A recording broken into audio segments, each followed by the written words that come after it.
تو سائنس کی یہ تحقیق بھی نہیں ہوئی تھی، لیکن اللہ کے رسول نے منع فرمایا۔ حضور علیہ السلام نے فرمایا مشکیزے سے منہ لگا کر پانی نہیں پینا۔ کیوں؟ تحقیق نہیں ہوئی تھی اس وقت، لیکن اللہ کے رسول علیہ السلام فرما رہے تھے کہ مشکیزے سے منہ لگا کے پانی نہیں پینا۔ حضور علیہ السلام و تسلیم جب سائنس کی ابھی تحقیق شروع نہیں ہوئی تھی، فرمایا کہ کپڑے جھٹک کر کے پہننا، جوتے جھٹک کر کے پہننا، بستر جھاڑ کر کے سونا، یہ ساری چیزیں اللہ کے رسول علیہ السلام بتا رہے تھے۔ ہم نے اپنے دین کی قدر نہیں کی، دوسروں نے اس دین سے فائدہ اٹھایا، مسلمانوں نے اس سے فائدہ نہیں اٹھایا۔ میرے پیارے آقا علیہ السلام کے پیارے دیوانوں، اللہ کے رسول صلی اللہ علیہ وآلہ وسلم نے کبھی جو ہے ڈبل روٹی، بیکری والے ہو تو ناراض نہیں ہو میرے ساتھ، میں صرف آپ کو بتا رہا ہوں، حضور نے ڈبل روٹی کبھی ہاتھ بھی نہیں لگایا، جس کو آپ پاؤ کہتے ہیں، میدے کی بنی ہوئی روٹیوں کو کبھی حضور نے ہاتھ بھی نہیں لگایا۔ کیوں؟ آج جب کسی ڈاکٹر کے پاس جاتے ہیں بد ہضمی کے لیے تو وہ کہتا ہے میدے کی چیز آپ چھوڑ دیں، بیکری آئٹم کھانا آپ چھوڑ دیں۔ ناجائز و حرام کی بات نہیں کر رہا ہوں میں صرف آپ کو بتا رہا ہوں اسلام کیا ہے، کیا اسلام ہے، حضور کی تعلیمات کیا ہے۔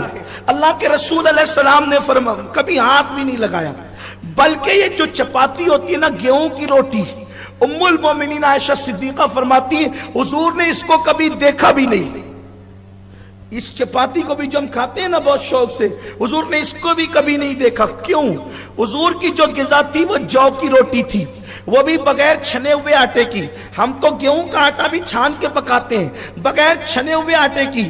اب آپ کو بتاؤں، آج سائنس تحقیق کر کے بتا رہی ہے کہ آٹا بغیر چھنا ہوا ہوگا تو ہضم جلدی ہوگا، اس سے بد ہضمی نہیں ہوگی، اور میدے کی جو چیزیں کھائی جائے گی وہ پیٹ میں جا کے پھول جائے گی اور اس سے بد ہضمی ہوگی۔ میرے پیارے آقا علیہ السلام کے پیارے دیوانوں، تم نے سائنس کی بات کو مانا، آمنہ کے لال کی بات کو نہیں مانا، اس لیے تم پریشانی کا شکار ہو۔ اللہ کی عزت کی قسم، اگر تم محبوب خدا کا فرمان مان لیتے تو کبھی تمہیں پریشان ہونے کی ضرورت نہیں پڑتی۔ تمہیں معلوم ہے اللہ کے رسول علیہ السلام فرماتے ہیں کہ جو شخص فجر کی نماز میں پیدل مسجد جائے اللہ قیامت کے دن اس کو عرش کا سایہ عطا فرمائے گا۔ ظہر کے لیے پیدل جانے کی بات نہیں کی، عصر کے لیے پیدل جانے کی بات نہیں کی، مغرب و عشاء میں پیدل جانے کی بات نہیں کی، حضور نے صرف فجر میں پیدل جانے کی بات کی۔ جو فجر کی نماز میں پیدل گھر سے چل کے مسجد جائے گا اللہ اسے عرش کا سایہ عطا کرے گا۔ لوگ نہیں چلے، فجر میں نہیں چلے۔ جب شوگر بلڈ پریشر کے مریض ہوئے ڈاکٹر نے کہا کہ صبح پیدل چلو تو پھر پیدل چلے۔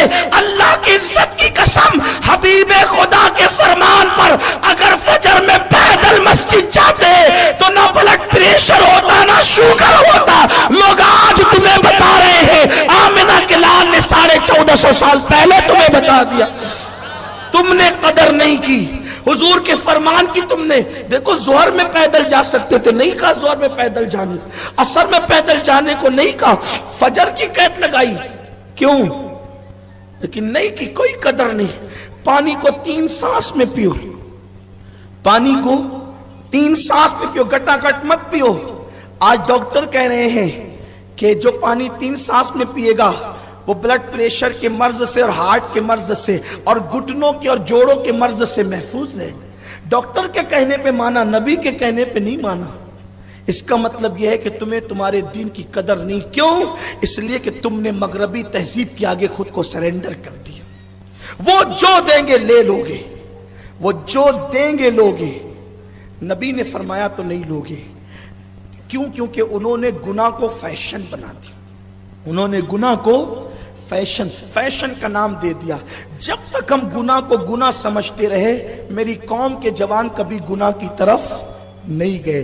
جب آپ نے گناہ کو فیشن کا نام دیا تو لوگ گناہ کی طرف جانے لگے۔ کوئی نہیں چاہتا کہ گناہ کرے، کوئی نہیں چاہتا کہ گناہ کرے۔ ہر بندہ گناہ سے نفرت کرتا ہے، ہر بندہ گناہ سے بچنا چاہتا ہے، لیکن وہ بچ پاتا نہیں۔ گناہ سے بچنا چاہتا ہے لیکن گناہ سے بچ پاتا نہیں۔ تب گناہ سے بچے کیسے؟ پہلی بات تو یہ کہ گناہ کو گناہ سمجھو اور اس کا اتنا پرچار کرو اور اس پر اتنی شدت کرو کہ یہ گناہ ہے، گناہ